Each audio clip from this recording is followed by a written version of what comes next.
Tomato आणि flower घेतले 30 वर्ष कंटिन्यू. हां, शेवटी शेत कंटाळल्यानंतर बंद केलं. म्हणजे जमत नव्हतं ना माल. नंतर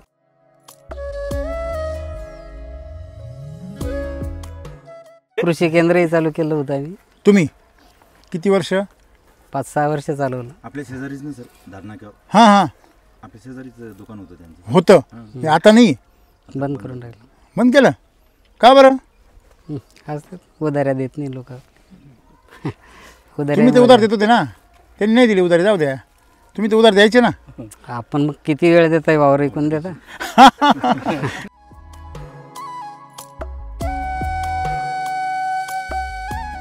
म्हणजे ग्राहकांच्या जीवावर जे दुकानं चालतात ते दुकानं ग्राहकांचं भलं झालं तरच टिकतील, नाही तर ते बंद होणार. मग आज केमिकलच्या दुकानांचे बंद होण्याचं प्रमाण किती आहे?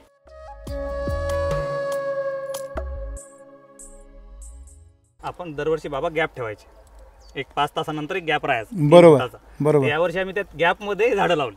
अच्छा, बर. की झाडं आहे जागात आपण सोडूच राहिलो तर आपण झाडं करून घेऊ. बघू झाले तर मग आता झाले चांगले. तर मग आता तुमचं कळलं बाबांना वैदिकचं, मग त्यांनी आता वैदिक म्हणजे यावर्षी दुसरं काहीच नाही झालं. तुम्हाला जर वाटतंय ना या शेंगा अशा कवळीमध्ये बसल्या पाहिजे, अशा निघाल्या पाहिजे, तर SSM फार गरजेचं तुम्हाला. ह्युमस गोल्ड तर अगदी प्राण याच. अमृत जल नाही, आम्हाला जेवढं सांगितलं तेवढं तुम्ही केलं. अमृत जल जर वापरलं असतं, ते मगाशी नाही का झाड आपण उपटलं, ते असं कुजणार नाही. ते मुळेच खराब होईल. हा ना.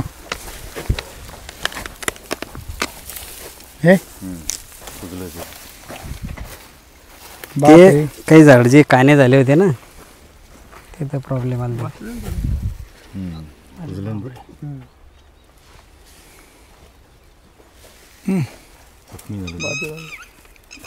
भयंकर वास. हे तुमच्याकडचं पाण्याने सडलं. तुमचे हरभरा कसा उघडून जातो, सेम प्रक्रिया झाली ती. ते काय का कुसतं ते?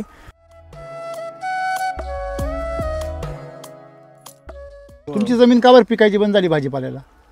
का जमिनीमधलं क्षार वाढत गेले आणि सेंद्रिय कर्ब, मग सेंद्रिय कर्ब जसा कमी होत गेला तसंच तुमचा खर्च काय होत गेला?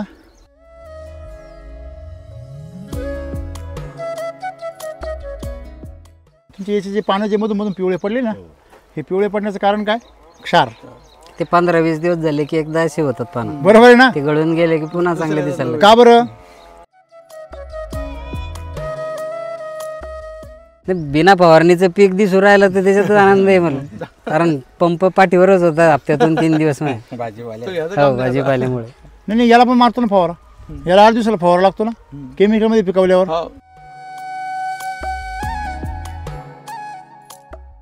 म्हणजे जुनं खोड वापरण्याच्या अगोदरचं तेवढं दाखवूनच राहिलं सर. वापरण्याच्या अगोदरचं आणि नंतरची वाढ. वापरण्याच्या अगोदरचा भाग आणि नंतरचा भाग. वापरण्याच्या अगोदर तिचं ही अवस्था होती, आणि जे वापरल्यानंतर वरती तुम्हाला दिसतंय काही, मग ही तुम्हाला हळू तुम्ही याची ही फक्त याच्यामध्ये गॅप नका पडून देऊ.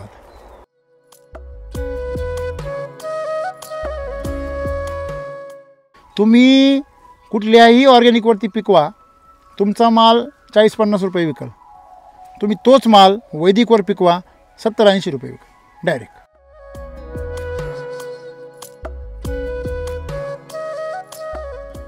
तुमच्याकडं पांढरी माशी किंवा लाल कोळी किंवा तुमचा तो शेंडाळी काय येते, तुमच्याकडं व्हायरस काय येतो, जर तुम्ही केमिकल वापरतच नाही तर काय येतो?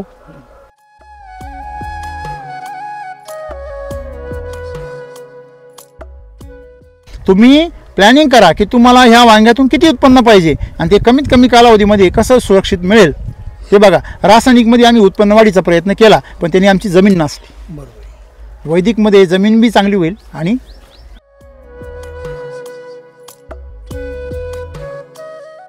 तुम्ही मातीची गॅरंटी देऊ शकत नाही ना. नाही ना, बरोबर. तसं आम्ही काय देतो, मातीची गॅरंटी. तुम्ही 3 वर्ष सलग वापरा, 4थ्या वर्षी अजिबात वापरू नका, तेवढंच उत्पन्न निघा. तुम्ही एका पिकाला वापरलं तर पुढच्या पिकाला पण फायदा होईल. हो तसं तुम्ही जैविकमध्ये देऊ शकत नाही.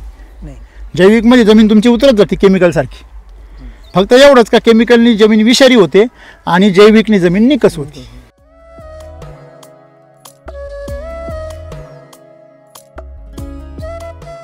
जीवाणू तुम्ही जे देऊ राहिले किंवा जे ऑर्गॅनिक मॅटर देऊ राहिले हे झाडाचं अन्न नाही. जीवाणू आपोआप वाढतात.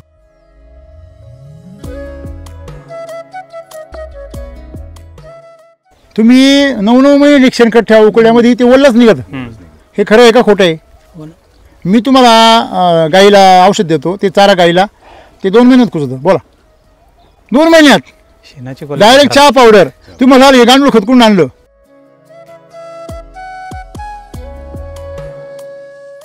तुम्ही पोषण चांगलं द्या तुमची जमीन सोन्यावानी पिकल. तुमची ऑलरेडी जमीन सोनं आहे. फक्त केमिकल काय करा बंद करा आणि जैविक पण बंद करा. आम्ही तर सांगतो बघा जैविक देऊ नका, ऑर्गॅनिक देऊ नका, केमिकल देऊ नका, फक्त वैदिक द्या.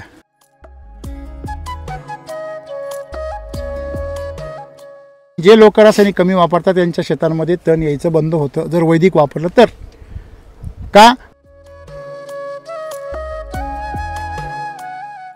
तुम्हाला जर आकाशाला व्यवस्थित घालायची तर तुम्हाला केमिकलचं रेकॉर्ड तोडणारं उत्पन्न देणारं तंत्रज्ञान पाहिजे. बरं सर आपण नकानी लहान मुलांसाठी दुधासाठी 4 वर्ष 5 वर्ष झाले. हां गायले नुसतं चारा टाकू राहिलो 5 वर्ष झाली. हां ते राहूच नाही राहिली. कशी काय राहील ती? नमस्कार. नमस्कार. आपण आत्ता कुठे आहे?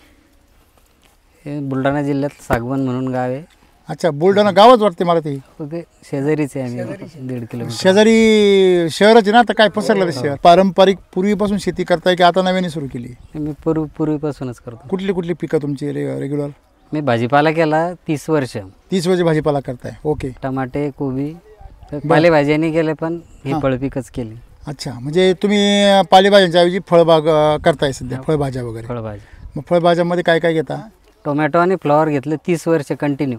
हां शेवटी शेत कंटाळल्यानंतर बंद केलं.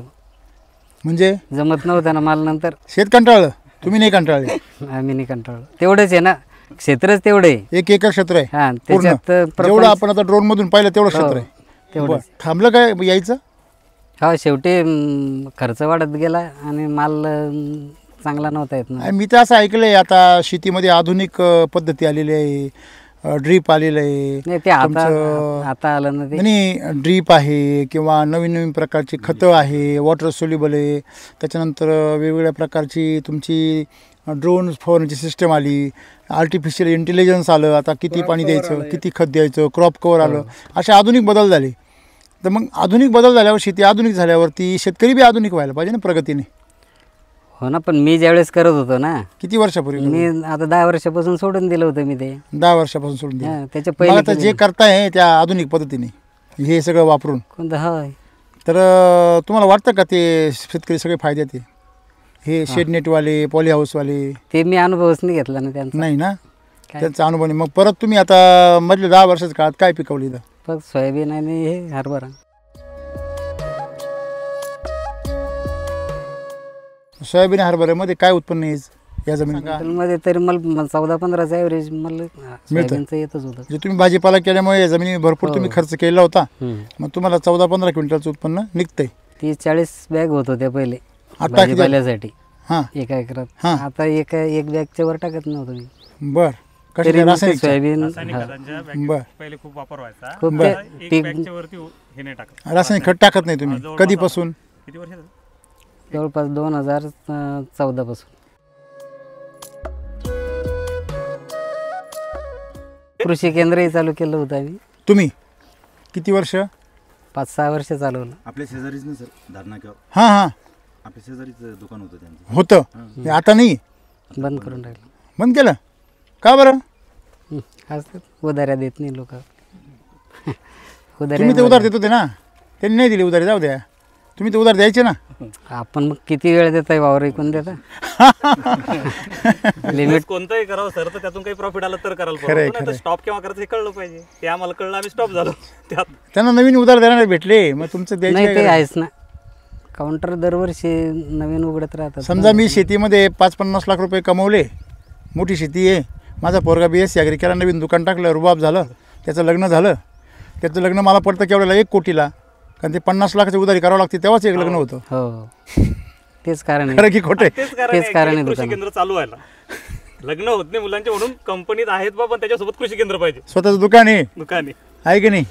परंतु ते दुकान लोकांचं कल्याण करतं का काय करतं हे बी शोधलं पाहिजे ना, बरोबर आहे की नाही? हो. म्हणजे जर ज्या ग्राहक, मला सांगा, कुठलंही दुकान टाकलं तुम्ही, त्या दुकानाचा ग्राहक जो आहे तो जर संतुष्ट असेल तर ते दुकान चालणार आहे. हो. हे खरं आहे खोटे? खरं. आणि दुकानाचा जो ग्राहक आहे तोच जर हे होणार असेल, कफल्लक होणार असेल, तर ते दुकान चालेल का? नाही. म्हणजे ग्राहकांच्या जीवावर जे दुकानं चालतात ते दुकानं ग्राहकांचं भलं झालं तरच टिकतील, नाही तर ते बंद होणार. मग आज केमिकलच्या दुकानांचे बंद होण्याचं प्रमाण किती आहे? भरपूर आहे. हां, 100 चालू झाले तर पहिल्याच वर्षी, बरोबर आहे ना? पुढच्या वर्षी परत पुढच्या 5 वर्षात 3 वर्षांनी होत बंद. 3 वर्षानंतर जो पण तुम्ही वाटताय तो पण बंद नाही होत. नाही, हा अनुभव येईपर्यंत होतो ना ते. आणि एक्सपायर औषधी मग ती ज्यावेळेस शिल्लक व्हायला लागती, हां, अंगावर पडायला लागते. सगळं आतल्या ज्या म्हणजे त्याचे ड्रॉबॅक समजायला लागतात ना, बर, त्यावेळेस बंद करतो माणूस दुकान. बरोबर बरोबर. पहिले तर नाही. म्हणजे इनकमिंग कमी आणि आउटगोईंग जास्त व्हायला लागतं. मग ते भाजीपाला तुम्ही त्याच्यामुळेच बंद केला. इनकमिंग कमी, आउटगोईंग जास्त.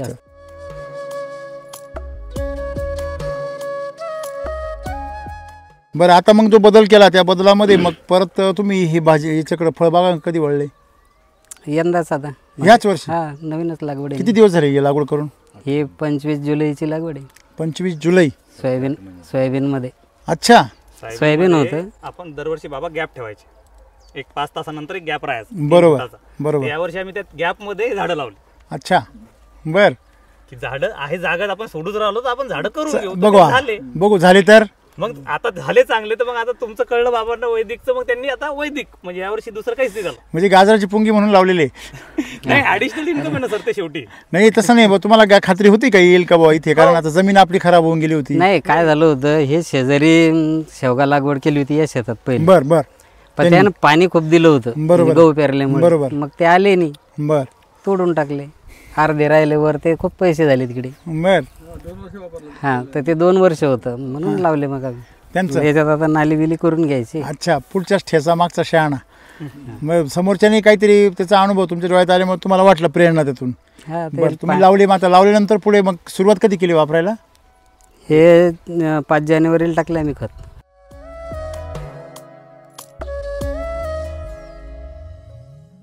आडत दुकान आहे आपली भाजीपाल्याची पण. बर. आणि आता हे दुकान म्हणजे आडत म्हणजे तुम्ही काय करता? भाजीपाला कमिशन एजंट. कमिशन अच्छा, म्हणजे भाजीपाला विक्रीची जबाबदारी घेता पूर्ण, जे काय भाजीपाला आहे तो. किती वर्षापासून आहे? बरोबर 50 वर्ष राहिले आता. 45 वर्ष झाले पक्के. हां, हो. बरं. मग त्याच्या माध्यमातून तुमचा यांचा संपर्क हा, होता? मग ते मला आणणं चालू झालं आता पहिले. बर बर बर. मग तुम्ही हे तुम्ही कसे वळाले इकडे पण? मग मी बी हे मोबाईलवर पाहिले पहिले, हां. आणि मग मी स्वतः म्हणजे गावासाठी वापरलं. तुमच्या गावासाठी? हा, आणि मग नंतर सरांना विचारलं, म्हटलं का करू का मी दुकान घेऊ का? ते म्हणे घेऊन टाका. गावाला तुमच्या घरच्या? हा, घरच्या गावात. काय काही बदल दिसला का? हा, आहे ना बदल. काय? चांगला आहे पहिल्यापेक्षा. म्हणजे काय बदल काय? पेक्षा चांगला वाटला गहू. चांगला म्हणजे काय? म्हणजे उंची वाढली थोडी, हां, आणि थोडी उभी चांगली आहे. बर बर आता काढायचा राहिला. बर बर. आता एक एकर वांगे लावले मी आता. हां, नेमकेच लागवड झाली, 2-4 दिवस झाले. आणि पपई लावली 500 झाडं. अच्छा, पपई 500 आणि वांगे वांगे पण लावले. हो. किती दिवस झाले? वांगे लावून झाला 2-3 दिवस झाले. अच्छा, आता नवीन लावलं सगळं? नेमके लावले. ओके. मग यांना सांगितलं की यांनी युट्यूबवर बघितलं? नाही, त्यांनी बघितलं असेल पहिले, पण मी बी नाही, सांगितलं. यांनी सांगितल्यानंतर मी बघायला सुरुवात मग केली. यांनी बघा, मी यांना व्हिडिओ टाकले. बर. मग यांनी बघायला सुरुवात तुमच्या त्या व्हिडिओवर विश्वास कसा काय बसला? हो, खरं असेल नाही, भाई. आता इथं होतं हे जवळ दुकान म्हणून केली. म्हणलं. ओळख आहे रे, म्हणजे मी खोटं सांगणार नाही. बर त्या बर. हिशोबानं. आता किती महिने झाले याला वापरताय तुम्ही? आता झालं 3 महिने झाले. सुरुवात 5 जानेवारीला खत टाकलं ना मी पहिलं इथं. 5 जानेवारीला काय काय टाकलं? कृषी अमृत टाकलं आणि ते RNPS 3-3 किलो. म्हणजे कृषी अमृतच्या बॅग किती घेतल्या? 10 बॅग. 10 बॅग. आणि RMPS किती दिलं? 3-3 किलो. 3 किलो. त्याच्यानंतर त्याच्यानंतर एकदा सॉईल चार्जर सोडलं. किती वेळा? 2 वेळा सोडलं. किती किती लिटर सोडलं? पहिल्या वेळेस 2 लिटर हां, आणि 200 मिली एनर्जी बुस्टर. अच्छा. मग 2 लिटर सोडलं. हां, त्याच्यानंतर 1 लिटर आणि 100 मिली. अच्छा हां, 15 दिवसांनी. बरं 1 लिटर सोडल्यानंतर हां. ओके. मग आता त्याच्यानंतर परत काहीच नाही नाही आता 2-3 दिवसांनी सोडायचं. सोडायचं. 2 वेळेस झाले सोडून. 10 दिवसांना सोडणं चालू आहे. म्हणजे 3 महिन्यामध्ये बेसल डोस एकच झाला. हो. SSM वगैरे SSM नाही टाकलं. यांना दिलं ते हरभऱ्याला. SSM फार गरजेचं आहे ह्याला. तुम्हाला जर वाटतंय ना या शेंगा अशा कवळीमध्ये बसल्या पाहिजे, अशा निघाल्या पाहिजे, तर SSM फार गरजेचं तुम्हाला. ह्युमस गोल्ड तर अगदी प्राण आहे याचा. अमृत जल नाही आम्हाला जेवढं सांगितलं तेवढं तुम्ही केलं. अमृत जल जर वापरलं असतं ते मगाशी नाही का झाड आपण उपटलं ते असं कुजणार नाही ते. मुळेच खराब होईल. हा ना. हे ते काही झाड जे काने झाले होते ना ते तर प्रॉब्लेम आला.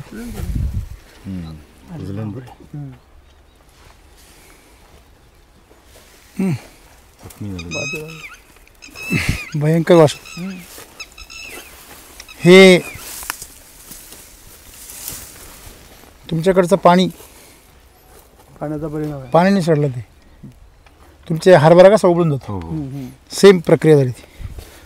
ते काय का कुसतं ते समुद्राच्या पाण्यात गेल्यावरती ते पाणी काय होतं आपल्या अंगाला झोंबतं.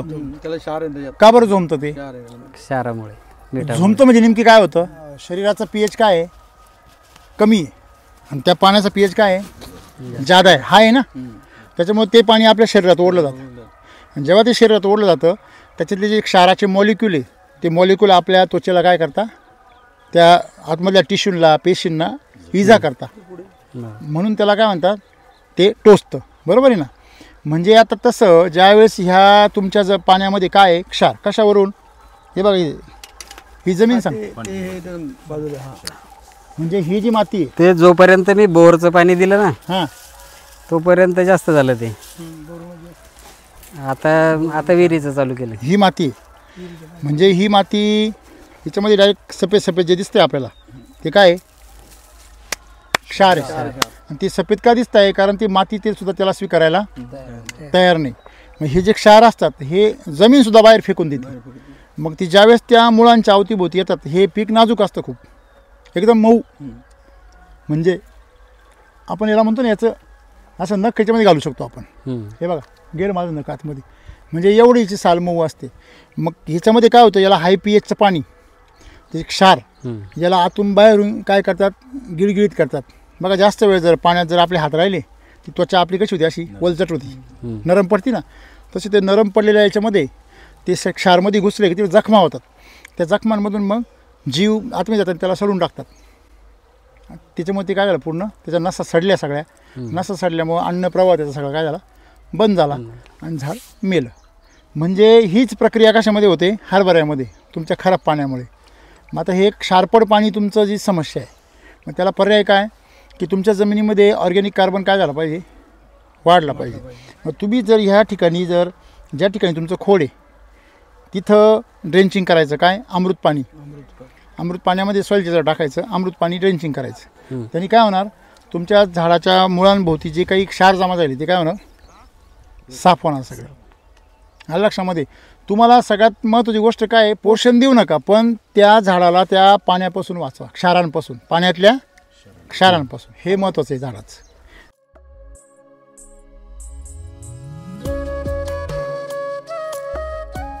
तुमची जमीन का बरं पिकायची बंद झाली भाजीपाल्याला? का जमिनीमधलं क्षार वाढत गेले आणि सेंद्रिय कर्ब. मग सेंद्रिय कर्ब जसा कमी होत गेला तसंच तुमचा खर्च काय होत गेला? वाढत गेला. खर्च वाढत गेला आणि उत्पन्न कमी होत गेलं. आता तुम्ही जर याच्यामध्ये पाहिलं तर हे एक शेवगाचे पीक आहे. हे अतिशय संवेदनशील आणि नाजूक पीक आहे. म्हणजे ह्या पिकाला तुम्ही जर क्षार जास्त झाले तर हे पीक लगेच काय करतं? रिॲक्ट होतं. ह्याचे पानं पिवळे पडतात, पानं गळून जातात. हे ज्या भानगडी होतं ना तर तुमचे याचे जे पानं जे मधून पिवळे पडले ना हे पिवळे पडण्याचं कारण काय? क्षार. ते 15-20 दिवस झाले की एकदा असे होतात पानं. बरोबर आहे ना. ते गळून गेले की पुन्हा चांगले दिसायला. का बरं? जेव्हा जेव्हा पाण्याचा एक डोस जातो त्या डोसचा परिणाम होतो. पानं पिवळे होता. दरवेळेस कुणतरी आलं का बरेचसे पानांचा जीव जातो. आलं का लक्षामध्ये तुमच्या? म्हणजे मग याच्यामध्ये तुम्हाला आता पानं जर वाचवायची असेल तुम्हाला 1 वर्षाचा कोर्स करावा लागेल. तेव्हा ही जमीन तुमची या क्षारांपासून काय होईल? मुक्त होईल. म्हणजे तुम्ही वापरायला सुरुवात केली, परंतु ते सातत्य आणि त्याच्यामधलं प्रमाण तुमचं वाढलं. जमिनीवर विश्वास आहे का तुमचा आता का शेतीतून काही उत्पन्न येईल बुवा? येते नाही पण खर्च पण तुम्ही करा, तेवढा तर नाही. देणारच. नाही तसं नाही, पण तुम्ही केमिकल तर करतच होते ना, तेव्हा तुमचं उत्पन्न काय होत गेलं? कमी होत गेलं. मग तुमचा आत्मविश्वास काय झाला? कमी झाला. 10 वर्ष तुम्ही काय घेतला? गॅप घेतला का नाही? मग तो गॅप घेण्याचं कारण काय? का तुम्ही करत असलेल्या खताला जमीन आणि पीक रिस्पॉन्स करत नाही. पण आता तुम्ही जे केलंय आणि तुम्हाला वाटतंय का रिस्पॉन्स मिळतोय? मिळालं. 3 महिन्याचा अनुभव काय? हो, त्याचे हिरवेपणा आहे आणि तो खूप वाढला मिळेल. पहिल्यापेक्षा. हे ज्यावेळेस वापरायला दिलं तुम्ही त्यावेळेस तुमचे झाडं लावलेले होते, हो, किती दिवसाचे होते? जवळपास 5 महिन्याचीच होती. 5 महिन्याचे होते. मग 5 महिन्याचे तुमचे झाडं ऑलरेडी होते पहिले. मग तुम्ही हे ॲप्लिकेशन केलं, बेसल डोस टाकला, तुम्ही सॉइल चार्जर सोडलं, मग काय बदल दिसले तुम्हाला? ते वाढ भरपूर झाली, बरोबर. आणि हिरवेपणा आला. म्हणजे त्याच्यामध्ये आज जी चमक आहे बघा, आता पानाचं काम एवढा उन्हामध्ये बघा, याला ह्याच्या लेअर आहे बघा, एक असा चमकतं ना तेलासारखं. हा बदल वाटला तुम्हाला? अजून ही काडी काडी थोडी मजबूत यायला लागली. क्लस्टर मजबूत झालं. हे बघा, ही चमकते बघा कसं. हे नवीन आहे ना शूट, त्याच्यामुळे त्याला ताजेपणा किती आहे पहा. हे जुना झाला हा, मग त्याचा कस त्या फुलांमध्ये उतरला. मग आता काही ठिकाणी फ्लावरिंग झाले, काही ठिकाणी ज्या ठिकाणी पूर्णपणे सेटिंग झालेलं आहे त्या ठिकाणी शेंगा 1 नंबर दिसत आहे काही झाडांना. आता काहींचं सेटिंग आता चालू झालेलं आहे, समजा याचं सेटिंग आता चालू झालेलं आहे, पण फुलं गुच्छांमध्ये या सरांच्या बागा बघा, ते पूर्ण फ्लावरिंग होऊन सेटिंग चालू झाले बा, आहे की नाही? मग त्याला शेंगा किती पाहिजे झाडाला? 50% शेंगा, 25% शेंगा आहे आणि 75% अजून काय आहे? फुलं आहे. मग याची ताकद आता काय पडली? कमी.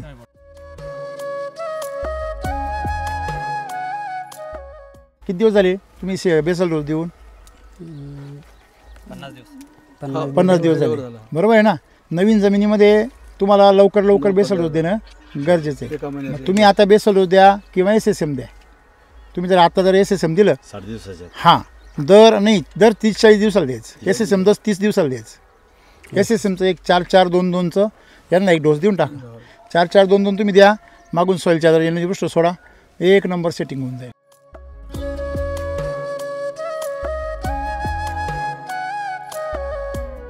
तुम्हाला अनुभव आतापर्यंत कसा वाटतोय? मग ते बिना फवारणीचं पीक दिसू राहिलं तर त्याच्यातच आनंद आहे मला. कारण पंप पाठीवरच होता हप्त्यातून 3 दिवस हो, भाजीपाल्यामुळे. नाही, याला पण मारतो ना फवारा. याला 8 दिवसाला फवारा लागतो ना केमिकलमध्ये पिकवल्यावर. लागत असेल ना, याला पण सगळ्यात लागलाच मेन प्रॉब्लेम नाही. शेंगांवर डाग येतात, काळे. नाही, याच्यात आता एकही फवारणी केलेली कोणतीच. काहीच नाही. आता याला फवारणी वगैरे काहीच नाही. आणि तसंही शेंगा अजून ह्या वाढणार आहे अजून. मोठं व्हायचं. हां, शेंगा अजून वाढणार आहे, कारण याला पीळ पडलेली ना अजून. पीळ आहे म्हणजे शेंगा अजून सरळ होईल ती. जेव्हा ही शेंग पीळ पडलेली आहे म्हणजे हिला वाव आहे अजून. जेव्हा ती सरळ होईल तेव्हा समजा त्याची वाढ फुगली की सरळ होईल ती. हां, असं आहे ते. मग वजन कसं आहे? बदल आहे ना तिथं बदल. आणि कडक आहे एकदम, स्टील सारख्या. हे महत्वाचं जास्त. खाल्ली आम्ही भाजी याची. हां, भाजी खाल्ली ना. भाजी खाल्ली तुम्ही? खाल्ली तुम्ही? त्यांनी खाल्ली असेल ना आता. कसं काय टेस्ट वगैरे? तेच चांगली ते चांगली. ते तुम्ही जे सांगितलं की जाडी शेंगा ही चवीला चांगली लागते. म्हणजे आपल्याला जे निबर वाटते, कर चांगला असतो. दिसायला निब्बर दिसते. जितकी जाडी शेंग तेवढं चांगलं. ऍक्च्युली काय झालं, आता विचार कर. आपल्याला गुडघ्या एवढा गहू पिकवायची सवय लागली, तो छातीवाडा पाहिला का आपली छाती दडपती. म्हणजे ओरिजिनल गोष्ट आपल्याला पाहायची सवयच नाही राहिली की आपल्या जमिनीमध्ये काय पिकू शकतं, ओरिजिनल काय ताकद आहे याच्यामध्ये.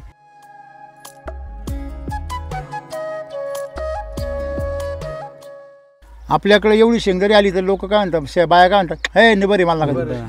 बरोबर आहे ना? मग निबर आहे तर मग 2 मिनिटाचं काम आहे ना त्याला. काय निबर आहे तुला काय? कटकन आवाज मारला. शेंग कशी झाली लगेच? आणि कवळी येते अजून आहे कवळी. वास बघा, वास. हां, बरं नुसतं वास का घेताय तुम्ही? बघा कोणच पाथोडी लगेच कळेल तुम्हाला. ही याच्यामध्ये जे गर आहे, हा गर तुम्ही डायरेक्ट असा काढून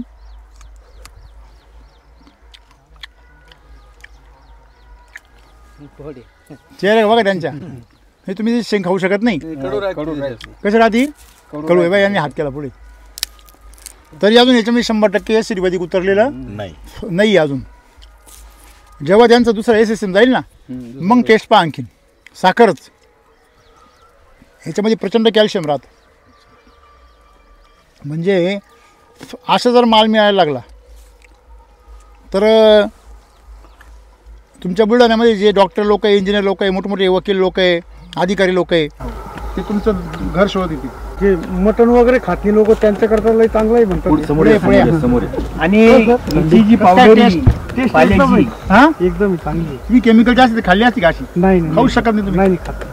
बरं तरी कवळी आहे अजून, ती कवळी अजून निबार नाही झाली. ते जर अजून मजबूत झाली ना आणखी गोड लागेल.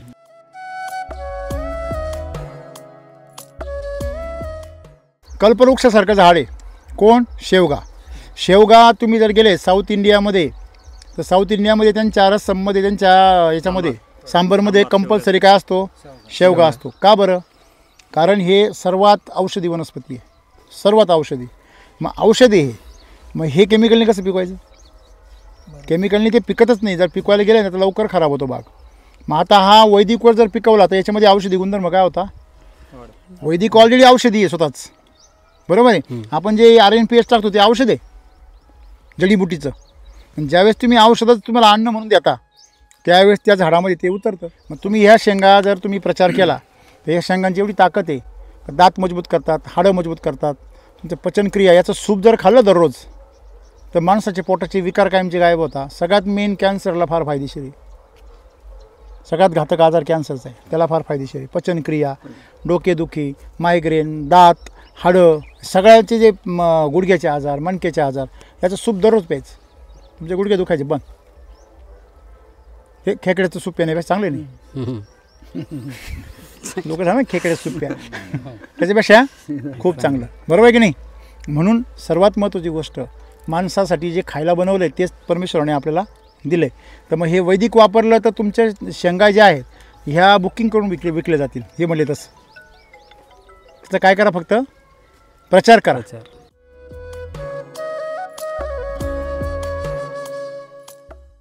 तुम्ही ही शेंग तुम्ही केमिकलच्या सोडली अशी तर ती वेगळीच दिसते. पहिली गोष्ट अशी सोडली जाणार नाही. ती तिला एक साल्ट घेऊन येते, मधल्या बियांना घेऊन येते. तुम्ही ती अशी सोलूच शकत नाही. म्हणजे याचा अर्थ ही नरमपणा आहे. बघा आहे का याचं बी वगैरे आहे की नाही? कवळा म्हणजे हे बघा काहीच नाही बघा याच्यामध्ये. बघा ना तुम्ही, जर ही निबार जर असती तर हिचं बी काय झालं असतं? कडक झालं असतं. बघा हे बी राईट.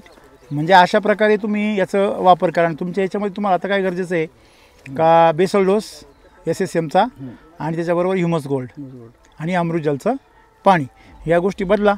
आणि मग रेग्युलर तुमचं एखादी शिराची ट्रीटमेंट करा, LSQ.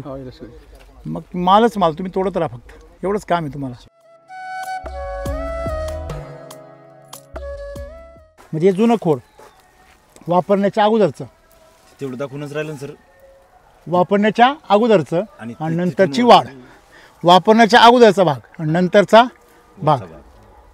वापरण्याच्या अगोदर तिचं ही अवस्था होती आणि ज्या वापरल्यानंतर वरती तुम्हाला दिसतंय काही, मग ही तुम्हाला हळूहळू तुम्ही ही फक्त याच्यामध्ये गॅप नका पडून देऊ. आता हे जर कंटिन्यू वापरलं तर मस्त तुम्हाला आता शेंगा मिळाल्या.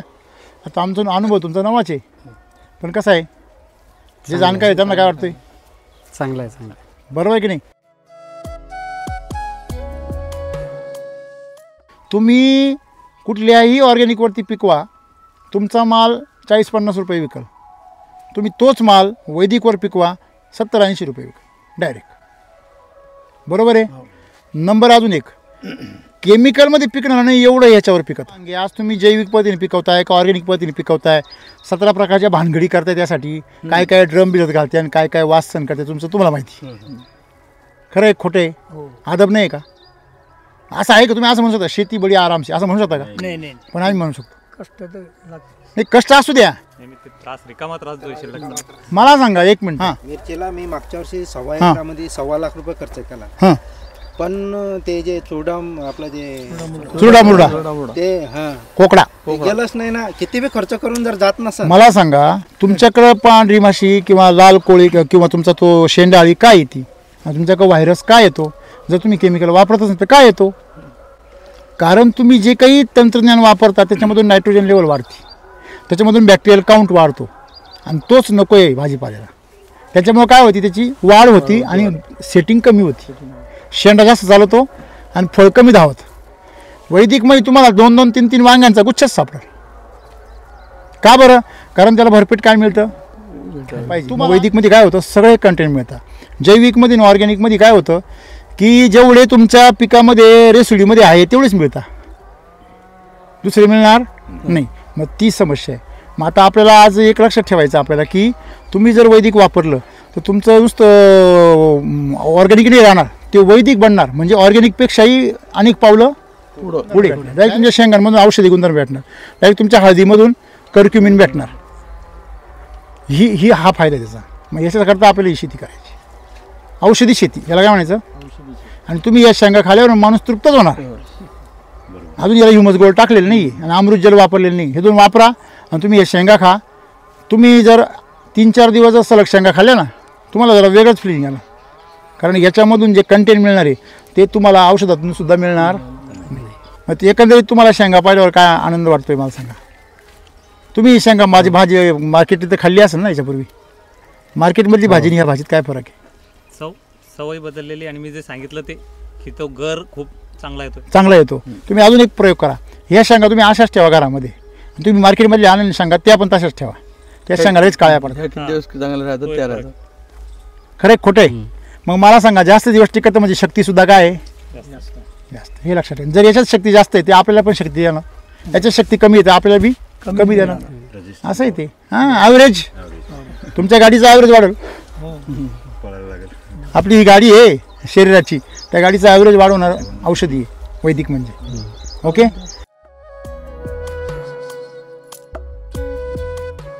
ते वांगे मी शॅम्पल म्हणून पुण्याला पाठवले. एक खानदेशी भरितावाला आहे पुण्यात, आपला बन्सी गहू, त्याच्याकडं पुरी आणि भरीत मिळतं. मग मी त्याला ते दिलं शॅम्पल, तर तो मग तुम्ही भाव सांगा फक्त, काही मला पुरवा. बरोबर आहे की नाही. म्हणजे जर तुम्ही योग्य पोषण दिलं तर चांगलं उत्पन्न मिळतं, क्वालिटी चांगली मिळते, हे मान्य झालं. मग हे जर नॅचरली जर मिळालं तर सोपं आहे का आपण आदब करून मिळवून द्यायचं. हे नॅचरली चांगलं आहे. मग गांडूळ खत मातीत तयार झालं पाहिजे, मातीतच तयार झालं पाहिजे. हे आदबादबीचे काम नाही का. मग तुम्ही गांडूळच माती जन्माला जर घातली ते बेस्ट नाही का. चांगलं आहे. मग SCT मध्ये काय म्हणते, गांडूळ मातीत जन्माला आला पाहिजे, बरोबर आहे. जीवाणू मातीत जन्माला आला पाहिजे, बरोबर आहे. म्हणजे मायक्रोरायझा मातीत जन्माला आला पाहिजे. तर तुम्ही तुमच्या बेडमध्ये काढून काय उपयोग नाही ना. बरोबर आहे की नाही.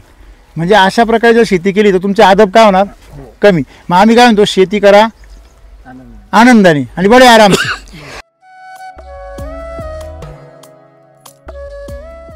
इलॉन मस्क काय म्हणतो, जो जगात श्रीमंत, तो काय म्हणतो, 10 वर्षाची प्लॅनिंग आहे ना ते तयार करा. 10 वर्षांनी तुम्हाला काय काय करायचं, कसं कसं करायचं, आणि तयार झालंय का प्लॅनिंग का ते एका वर्षात पूर्ण करून टाका. जगापेक्षा 9 वर्ष पुढं. खरं की नाही. तसं तुम्ही प्लॅनिंग करा की तुम्हाला ह्या वांग्यातून किती उत्पन्न पाहिजे आणि ते कमीत कमी कालावधीमध्ये कसं सुरक्षित मिळेल. ते बघा, रासायनिकमध्ये आम्ही उत्पन्न वाढीचा प्रयत्न केला पण त्यांनी आमची जमीन नसली. वैदिकमध्ये जमीन बी चांगली होईल आणि जमिनी कमजोर झाल्या ना, जमिनी कमजोर झाल्या म्हणून तुम्हाला आजवा लागतं. बरं, तुम्ही आता काय करताय, तुम्ही आता फक्त झाड आणि फळ याच्या मागे लागले. तुम्ही मातीची गॅरंटी देऊ शकत नाही ना. नाही ना, बरोबर. तसं आम्ही काय देतो, मातीची गॅरंटी. तुम्ही 3 वर्ष सलग वापरा, 4थ्या वर्षी अजिबात वापरू नका, तेवढंच उत्पन्न निघेल. तुम्ही एका पिकाला वापरलं तर पुढच्या पिकाला पण फायदा होईल. तसं तुम्ही जैविकमध्ये देऊ शकत नाही. जैविकमध्ये जमीन तुमची उतरत जाते केमिकल सारखी. फक्त एवढंच का केमिकलनी जमीन विषारी होते आणि जैविकनी जमीन निकस होते. फरक एवढाच आहे. बिघडती दोघींनी. तुम्ही जीवाणू वापरलेल्या जमिनीमध्ये जर 4-5 वर्षांनी जर शेती करायला गेले आणि तुम्ही तिथं जर कृषी दुसरं एखादं शेणखत वगैरे जर टाकलं किंवा आपलं जरी कृषी अमृत टाकलं तरी ती जमीन आग पिटविती. नुसते जीवाणूच वाढत त्याच्यामध्ये. कारण काय वाढलेले पहिल्यापासून जीवाणू. मग जमिनीमध्ये नुसते जीवाणू वाढले पाहिजे का, नाही, फंगस बी वाढले पाहिजे, संतुलन पाहिजे ना. बघा, जंगलामध्ये जर नुसतेच गवत खाणारे प्राणी जर वाढले तर गवत काय करून टाकतील, गवत झाडं पाला काहीच नाही ठेवणार. बरोबर आहे. मग निसर्ग काय करतो, तिथं त्यांना खाणारे प्राणी जन्माला घालतो. वाघ, लांडगे, कोले, त्या दोघांचं काय करतो, संतुलन. म्हणजे जर हे प्राणी वाढले तर हिंस्र प्राणी त्यांची शिकार करत्या आणि निम्म गवत वाचून ठेवते. गवत वाढलं तर गवत खाणारे प्राणी वाढत्या. गवत खाणारे प्राणी वाढले तर त्यांची शिकार करणारे प्राणी वाढत्या आणि त्यांची शिकार करणारे प्राणी जर वाढले तर ते एकमेकांमध्ये धुंदत्या. हे माझा एरिया आणि तो माझा एरिया आहे. आणि मग जास्त वाढले का जास्त जायला हिंसर पाणी त्याचे तेच मारून टाकीत. हे खरं आहे खोटं आहे? बरोबर. मग हे निसर्ग काय करतो? म्हणून तुमच्या जमिनीमध्ये फंगस आणि बॅक्टेरियल रेशो काय पाहिजे? संतुलन. बघा त्याच्यामुळे आपण एक लक्षात ठेवायचं का तुम्हाला रोगाबरोबर लढायचं नाही आहे किंवा तुम्हाला त्या पिकाबरोबर लढायचं नाही, तुम्हाला मातीला मजबूत करायचं. आपल्या हातात काय आहे? माती तुम्ही सुपीक करून ठेवा, ती ठरविल याला किती खाऊ घालायची. तुम्ही तिच्याकडे बघा वरती, मला किती माल पाहिजे, एवढं माल पाहिजे, द्या खाली बेसोड डोस.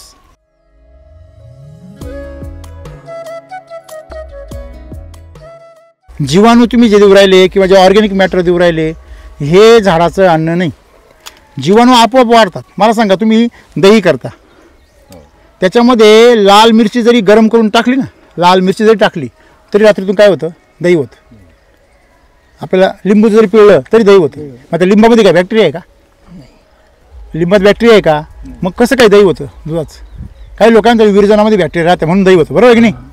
मग दह्याचं काम तर बॅक्टेरियाच करतात. मग लिंबू पिळल्यावर बॅक्टेरिया कुठून येतात? लिंबात पण बॅक्टेरिया आहे का? ॲसिड आहे त्याच्यामध्ये. म्हणजे आपल्याला काय कळलं पाहिजे की ह्या वातावरणामध्ये सगळीकडे जीवाणू आहेत. इथं मुंग्या आहे, फक्त तुम्ही साखर टाकते नाही म्हणून दिसते नाही, साखर टाकायला दिसतील. तसं तुमच्या सगळीकडे मित्र जीवाणू पण आहे, गांडुळं पण आहे, सगळं आहे.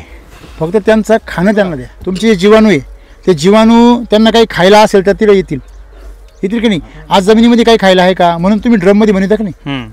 ड्रममध्ये का बरं बनवता? जमिनीत काही खायला नाही. तुम्ही गांडूळ बेडवर का बनवता? कारण त्यांना जमिनीत काही खायला नाही. तुम्ही त्यांना जमिनीत खायला बनवलं तर तुम्हाला ते गांडूळ बनवायची काही गरज आहे का? नाही. ते तिला जन्माला येतील. तशी तुम्हाला जीवन बनवायची गरज आहे का? ते तिथेच येतील. जे तुम्ही आज वेगवेगळे प्रकारचे उपद्रव करून बनवून देऊ राहिले ते ऑलरेडी जमिनीमध्ये आपोआप तयार होतं. परंतु आपण त्यांना जर आणून नाही दिलं रॉ मटेरियल, ते कसं काय तयार होईल? आपल्याला एकच मार्ग माहिती आहे, केमिकल. दुसरा मार्ग माहिती आहे शेणखत. तिसरा मार्ग माहिती झाला जीवामृत. त्याच्यापेक्षा चौथा मार्ग काय माहिती तुम्हाला?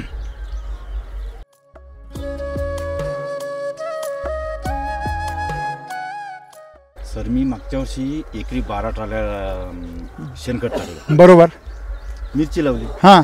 म्हणलं नाही, पहिल्या वर्षी 100% नाही लागणार, पण बरोबर. 20% तर लागेल. बरोबर. कुठलाही परिणाम नाही सर त्या हां मिरचीवर. बरोबर. आणि आणखी मिळालं या वर्षी, हां. म्हणजे आता हे दुसरं वर्ष सुरू. बरोबर. तर मला असं नाही वाटत की 100% फायदा होईल. हा फायदा होईल. काय झालं नेमकी मिरचीला? हे थ्रिप्स. हा थ्रिप्स कोकळा. आता इथं एवढे शेतकरी उभे आहेत, बरोबर आहे की नाही? मला सांगा, शेणखत टाकलं थ्रिप्स कसं काय येतो? शेणखत पण दूषित झालं. सिंपल आहे. ते तर शेणखत त्यांचं हे पिकलेलंच नव्हतं. शेणखत पिकतं कवा? तुम्ही 9 महिने शेणखत ठेवा उकळ्यामध्ये, ते ओलच निघत. हे खरं आहे का खोटं आहे?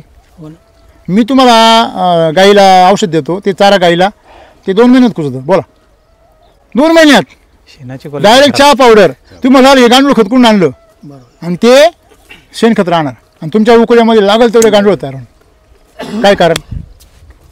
कारण असं की तुमच्या गाईला पचनच होत नाही. अर्धवट पचलेलं ते शेण बाहेर येतं रबडीच्या स्वरूपामध्ये, पातळ शेण. असा घट्ट पोळ पडतो का? एकदम घट्ट असा तेव्हा लेअर येतो मस्त, बरोबर आहे? सुरुवातीला यायची. हा, पूर्वी यायचा तो, आता नाही. तो जर तुमचा आता जर यायला लागला तर परत तुमचं शेणखत काय होईल? ताकदवर होईल. मग आमचं म्हणणं काय आहे का शेवटी गाई पण चारा कुठला खाती? मातीतलाच. मातीतच तुमचं विष आहे. त्या गाईच्या पोटात सुद्धा काय गेलं? बरोबर आहे, चूक आहे. मग तुमचं शेणखत पण काय झालं? मग DAP युरियाचा चारा खाल्यावर गाईच्या शेणामध्ये काय अमृत येईल का? नाही. बरोबर आहे की नाही? आणि तुम्ही जैविक शेती करते कशी काय मग? ऑर्गॅनिक शेती सांगा मला. तुम्ही केमिकलच्या चाऱ्याने तयार झालेल्या शेणखतावर तुम्ही ऑर्गॅनिक शेती कोणत्या नावाने करता? मग ही समस्या आहे. तुम्ही जे म्हटले शेणखत मी टाकलं, त्याला शेणखत म्हणायचं फक्त. ॲक्च्युली ते शेणखत नाही, ते भुसा खत आहे. 45,000 रुपये गेले, त्याच्यापेक्षा हे खत जर वापरलं जर असतं तर रिझल्ट चांगला. हा, पण शेवटी तर अक्कल विकतच घ्यावं लागते ना. अनुभव नाही झाला. अक्कल फुकट भेटते का? अक्कल येण्यासाठी काय लावावं लागतं? मोजावं लागतं पैसे, बरोबर आहे ना? म्हणजे तुम्ही ते शेणखत जे टाकलं जमिनीमध्ये, ते जमिनीमध्ये गेल्यावर कुजायचं काम करतं आणि वरून तुमच्या जमिनीतली ताकद खर्च करतं स्वतःला. म्हणून ज्यांनी शेणखत अतिरेक करून टाकलं ना, त्यांचे प्लॉट सगळे बसून गेले. नायट्रोजनचं प्रमाण वाढलं ना जमिनीमध्ये, जमिनीत उकड तयार झाली तुमची, उकिरडा. उकेड्याच्या गोष्टी होत्या ते तुमच्या शेतात उभं राहिले. म्हणून आम्ही काय सांगतो की आजकालचं शेणखत हे शेती करायच्या लायकीचं नाही राहिलेलं. त्यामुळे विनाकारण पैसे वाया का घाला. त्याच्याआधी तुम्ही कृषी अमृत वापरा का आमचा धंदा होईल म्हणून नाही म्हणते. मी तर म्हणतो तुम्ही मिल्क चार्जर वापरा घरच्या घरी तयार करा.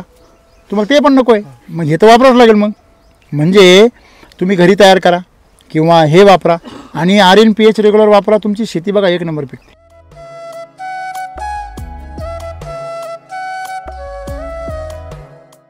तुम्ही पोषण चांगलं द्या तुमची जमीन सोन्यावानी पिकल. तुमची ऑलरेडी जमीन सोनं आहे. फक्त केमिकल काय करा बंद करा आणि जैविक पण बंद करा. आम्ही तर सांगतो बघा जैविक देऊ नका, ऑर्गॅनिक देऊ नका, केमिकल देऊ नका, फक्त वैदिक द्या आणि मग पिकं बघा तुमची सोन्यानेच पिकणार. सोन्याला बाजार कसे राहते.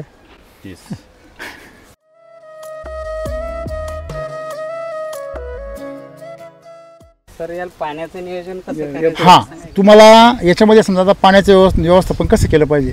मुळात इथं बघा तुम्ही इथं उकरायचं बरोबर आहे ना. हे असं दाबायचं. हे काय लाडू झाला म्हणजे याला पाण्याची गरज नाही.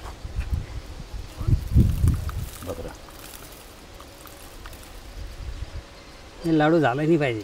लाडू झाला पाहिजे. लाडू झाला तर दाबला कमी आहे. दाबला लाडू झाला पाण्याची गरज नाही म्हणजे ओके पाणी आहे. हां. जर लाडू जर नाही झाला हां. तर पाण्याची मग पाण्याची गरज गरज आहे. आणि चिकट झालं आता हे जर लाडू झाला ना असा फुटलाच नाही बघा असा तर समजायचं पाणी जास्त एवढं सोपं आहे. प्रत्येक याच्यासाठी हाच फॉर्म्युला हेच फॉर्म्युला सगळ्या झाडांना सारखंच लागतं. हे बघा मलाही सांगा झाड तिथे आहे त्याच्या मुळ्या तिथे आहे बरोबर आहे की नाही. झाडं ज्याला जेवढं पाणी पाहिजे तेवढं खेचून घेणार. जास्त पाण्याचं झाड असेल तर जास्त पाणी खेचून घेणार. कमी पाण्याचं झाड असेल तर कमी पाणी खेचून घेणार. तुम्हाला ते कळणार नाही लगेच काही दिवसामध्ये. काय हे 3ऱ्या दिवशी माती सुकती बरं का याची 10व्या दिवशी सुकती बरं का याची 8व्या दिवशी सुकती. जेवढ्या दिवसांनी सुकती तेवढ्या दिवसांनी पाणी द्यायचं आणि साधारणतः 2 महिन्यांनी आता चेक करायचं. महिना 1.5 महिन्यामध्ये चेंज होतो ना पॅटर्न झाडाचा. ऋतू बदलतो वातावरण बदलतं. हां त्यावेळेस थोडासा चेंज करायचा. सर आले होते आमच्या हरभऱ्यात. सरांनी सांगितलं गेले 15 दिवस पाणी देऊ नका. आम्ही बरोबर 15 दिवस पाणी दिलं नाही. हां आणि नंतर शेजारीच्या शेतकऱ्याला आम्ही ते सांगितलं पण त्याने पाणी दिलं. हां त्याचा बंद हरभरा बसला. तुमचा नाही आपला हरभरा बघा चांगला नुसता एक सल्ला सुद्धा किती कामाला आला का नाही. मग हे असं महत्वाचं आहे. पाणी व्यवस्था तुमच्या का पाणी म्हणजे पाणी नाही आहे ते क्षार आहे लक्षात ठेवा. तुम्ही एक पाणी भरलं म्हणजे ना तुम्ही एक युरियाची गोण सोडली. तुमच्या का असं आहे हे क्षारच तेवढे. म्हणून तुम्ही पाणी देताना काय केलं पाहिजे जपून दिलं पाहिजे बरोबर. आणि पाण्याच्या वेळेस तुम्ही सॉईल चार्जर सोडलंच पाहिजे. तुमच्याकडं कंपल्सरी करायचं. 1 लिटर का होईना पण सोडा. 400 रुपये जातील पण त्या पाण्याचे दुष्परिणाम होणार नाही. मग द्यायचं सोडायचं कधी पाणी सोडून झालं. तुम्ही किती वेळ पाणी सोडता आता.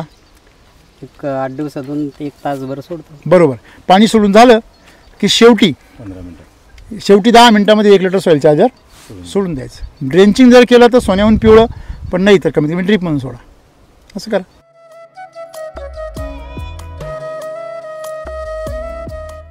आम्ही ते मिल्क चार्जर दिले 2 पुढे गावलेले. हां हां दुधात वाढ झाली. नाही जनावर तसे 3-4 आहे. बरं कुठले म्हणजे जर्सी गावठी नाही गावठीच आहे. देशी गाय आणि गाय आहे गीर आहे. गिर गाय दूध किती वाढलं. 1 लिटर वाढलं. अहो गिर गायचं 1 लिटर दूध म्हणजे लय झालं. गिर गाय 3-4 लिटर दूध देते.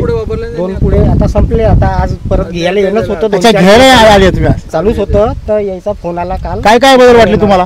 हे बदल म्हणजे शेणाचा वास येत होता. पतलं शेण येत होतं. थांबा एक खूप मिनिट. कंटाळलो होतो आणि आम्ही असं इथे राहतून समोर गोठा आहे पुढे, ते वास येत होता. हां हां तो वास आता बंद झाला. एकदम घट्ट शेण झालं. थांबा एक मिनिट. आता पहिला गिर गाय असून सुद्धा काय होता वास येत होता. म्हणजे काय हो वास येतो म्हणजे काय. तिला आम्ही 16 वगैरे सगळं देतो तुम्ही. सगळं करून पाहिलं. पचन होत नव्हतं. पचन होत नव्हतं बरोबर आहे की नाही. म्हणजे अर्धवट पचलेलं शेण बाहेर पडायचं आणि त्याला आम्ही शेणखत म्हणतो. हॅलो त्याला आम्ही काय म्हणतो. हे तर गिर गायची काळी आहे. तुमची जर्सी गायची आणखीन भयानक आहे की नाही.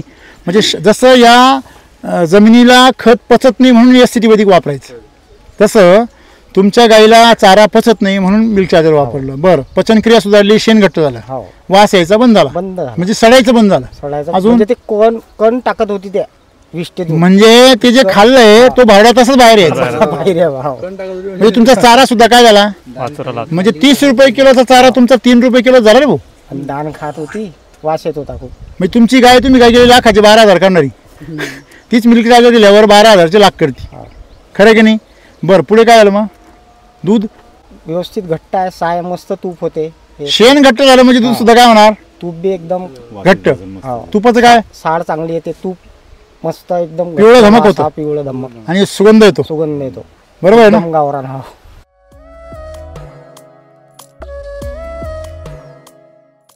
मी वांगे लायला नाही, 1 एकर वांगे लावले आता महिना झाले, बर. 1.25 महिना झाले. बर तर त्याले डोस आपण भरला RNPH. बर बर. आता डबल काही सोड्याचा आहे ते SSM. RNPH येते. हा, SSM द्यायचे, SSM ते दुसऱ्यांदा RNPH SSM HG द्यायचे. ते RNPH चे पुढे सोड्याचे आहे. हा, लिहिल त्याचं शिलाजित हा, करून. ते पाहणं आहे आता. ते हो हो, शिलाजित पण सोडा आणि SSM पण द्या. फुटवे आले त्याले, खूप फुटे आले. आणि त्याच्यावर पांढरी माशी हे ते आम्हाला दिसत होती. विचार झाला की याच्यावर एखादा हुलाला याचा त्याचा फवारा मारू काय, पण एक मन म्हणत होतो राहू द्या असंच पाहू, खरसल्यावर पाहू. हा, तर दिसत होते मच्छर, पण त्याचा पान काही अजून खरसलं नाही, कोणतं टाईट पान आहे असं हिरवगार. मच्छर असून पण सुद्धा आता 1.25 महिना झाला, हा. एक पान बी खरसलं नाही, काहीच नाही. ते मच्छर उडतात त्याच्यात, दिसता का हा म्हणजे आपण हाचा हात लावला की बंद, बरोबर. काहीच नाही. ओके एकदम. आणि फुटवे फार म्हणजे 8-8, 10-10 फुटवे काढले का आहे का? झाडाला. आता मी तर म्हणतो एका 15 दिवसानं डांग कोणती आहे, खोड कोणता आहे ते समजणार नाही. घेर घेतला त्याला. आहे का नाही गंमत?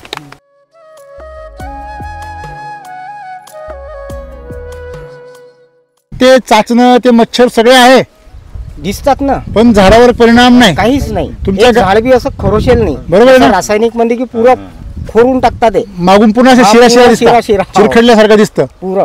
म्हणजे काय? आणि तुमच्या पानसूक होते. एक फवारा दिला फक्त फायटरचा आणि किन्नरचा, एक फवारा दिला इतका. आपण किडी म्हणून रोगांवरती काम करून आपलं आयुष्य बर्बाद करणे नाही. आपण कशावर काम केलं पाहिजे? आपल्या पिकावर, मातीवर, पिकावर. आपल्या पिकावर काम करा, मातीवर काम करा, त्याचं आरोग्य पहा, बरोबर आहे ना? किडी रोगाकडे लक्षच देऊ नका. 2-5% हे निसर्गाचं आहे, ते त्याला जाऊ द्या. तुम्ही 2-5% त्याला जर म्हणले राहायचं नाही, तर तुम्हाला बी राहून देणार नाही. हा हा, नाही थोडंफार. म्हणजे निसर्गाचं आहे. हा, निसर्गाला सगळे जीव जिवंत ठेवायचे, ठेवायचे की नाही? मग ते आहे, जे पीक खराब आहे ते तर नष्ट केलंच पाहिजे ना. असं आहे.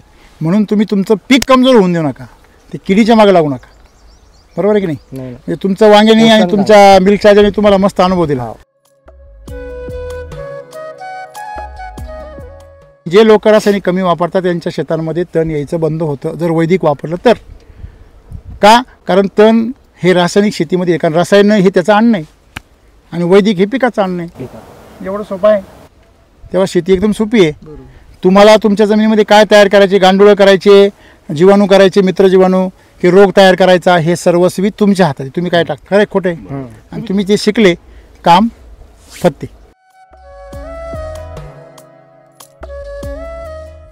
फवारे वाचले बस, इथून पुढचे वाचणार. क्वालिटी जबरदस्त आहे त्याची. बघा, उलटं बोलताय तुम्ही. फवारा न मारता क्वालिटी 1 नंबर कसं येईल? आहे ना सर, आता काय एकच फवारा मारला आणि 1.25 महिन्यामध्ये तुम्ही आपलाच मारला. हा तुमचा. तुम्हाला जर आकाशाला व्यवस्थित घालायची तर तुम्हाला केमिकलचं रेकॉर्ड तोडणारं, उत्पन्न देणारं तंत्रज्ञान पाहिजे, राईट?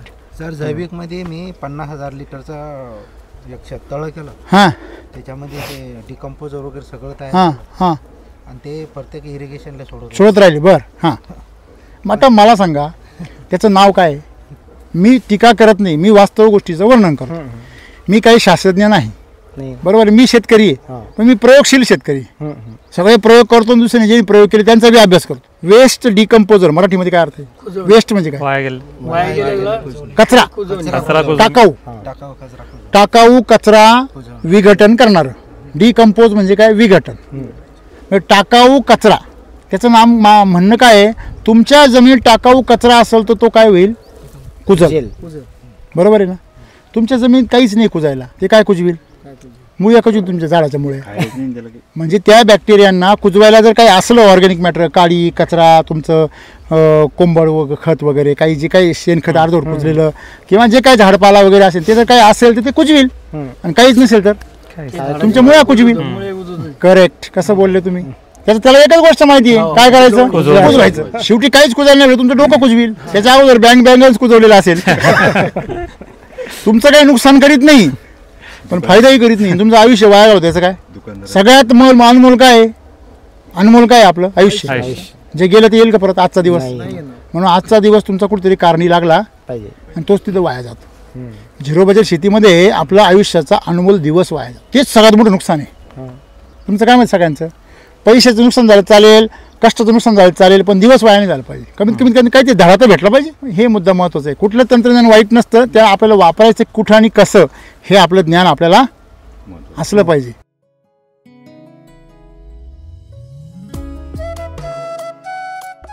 बरं सर, आपण नकानी लहान मुलांसाठी दुधासाठी 4 वर्ष 5 वर्ष झाले. हां गायले नुसतं चारा टाकू राहिलो, 5 वर्ष झाली. हां ते राहूच नाही राहिली. कशी काय राहील ती? मला सांगा एक मिनिट. मला गाय जर माझ्यावर यायची असेल, तिच्या शरीरामध्ये चरबी वाढली पाहिजे. आपलं सहज बोलताना काय म्हणतो, माज आला पाहिजे. माज म्हणजे काय? चरबी. तिच्या शरीरामध्ये चरबी वाढली पाहिजे. तिच्या शरीरामध्ये चरबी कधी वाढेल सर? जर तिला हे लिग्निन पचलं. कुठल्याही काडी कचरा जो आहे ना, ती काय करते, पाला खाते, आणि जे निबार असतं ना ती दाखल म्हणून बाहेर टाकून देते. बघा, ऑब्झर्वेशन करा तिचं. मका खाताना बरोबर आहे. म्हणजे ती पूर्ण चारा खात नाही, ते काय म्हणजे डाखळ मागं टाकते. पानच खाते म्हटलं ते तसं. तिच्या शरीरामध्ये लिग्निन जे आहे ते पचतच नाही तिला. तिची पचनक्रिया काय आहे? वीक आहे. पचनक्रिया वीक असल्यामुळे लिग्निन पचत नाही. म्हणजे हे कडक जो चारा असतो, कडक चारा, ज्याला कडकपणा असतो, तो पचत नाही. आणि तुमचं फॅट तयार करायची ताकद राहते. दुधाला कमी फॅट लागणं म्हणजे गाई फक्त तुमचा पाला खाते, हलका. त्याच्यामध्ये ज्यावेळेस ही काडी तिला पचेल, तेव्हा तिच्या शरीरामध्ये चरबी तयार होईल, तेव्हाच ती माजावली. कारण तिला माजावर येऊन एक गोळा तयार करायचा आहे, मांसाचा गोळा म्हणजे चरबी आहे ना. तो मांसाचा गोळा तिला काय साधा सुद्धा नाही, 10-15 किलोचा 7-8 किलोचा तयार करायचा आहे. मग 7-8 किलो मांसाचा गोळा तिथं तुम्ही कापा भरून बाजूला काढा, तो भरून काढायची जखम किती ताकद पाहिजे.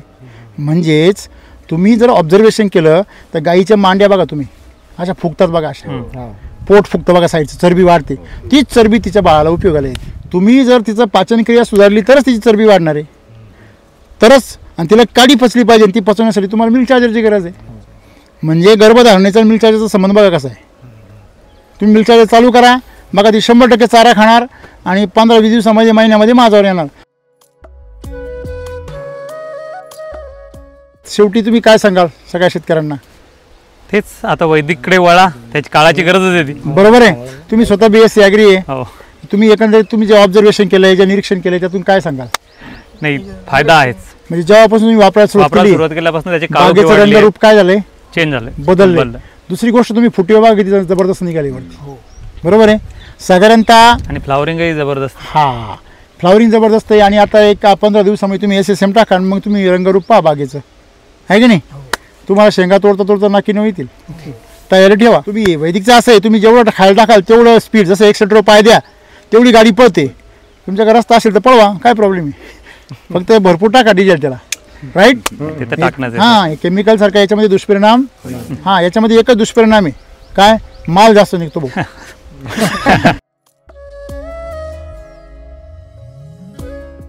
तुमचं नाव नंबर परत सांगा सगळ्या शेतकऱ्यांना. माझं नाव विशाल सुभाष काकडे, राहणार सागवण, तालुका जिल्हा बुलढाणा. Mobile number 99-75-82-98. ओके. नमस्कार, मी TCO सोमनाथ वरकड, बुलढाणा जिल्ह्यामध्ये. तुम्हाला आपलं मटेरियल वगैरे ST वैदिकचं पाहिजे असेल किंवा काही समस्या किंवा प्लॉट व्हिजिट पाहिजे असेल तर मला संपर्क करा. माझा मोबाईल नंबर आहे 8669-200-225. आणि एक सर अजून, की आज ॲक्च्युली आम्ही सोमनाथ सरांना व्हिजिटला बोललो होतं की आता अजून काय करावं लागते, पण आमचं नशीब चांगलं की आज तुम्ही स्वतःच व्हिजिटला आले. ते आता त्याची जी लीला असते सगळी ती. आम्ही फक्त आता याच्या पुढे काय करायचं, मग त्याच्या त्यांना सरांना 15 दिवसापासून बाबा फोन करत होते की तुम्ही या व्हिजिट करा, आपल्याला समोरचं काय करायचं सांगा. बरोबर आहे. आणि आज सोमनाथ सरांचं कसं आहे, ते आपण कसं म्हणतो, त्यांनी जर सांगितलं का बाबा तुम्ही एखाद्याने जर मागितलं का मला 1 पाहिजे तर 10 आणून देतात ते, असे ते दिलदार माणूस आहे. चला, धन्यवाद सगळ्यांचे. थँक्यू.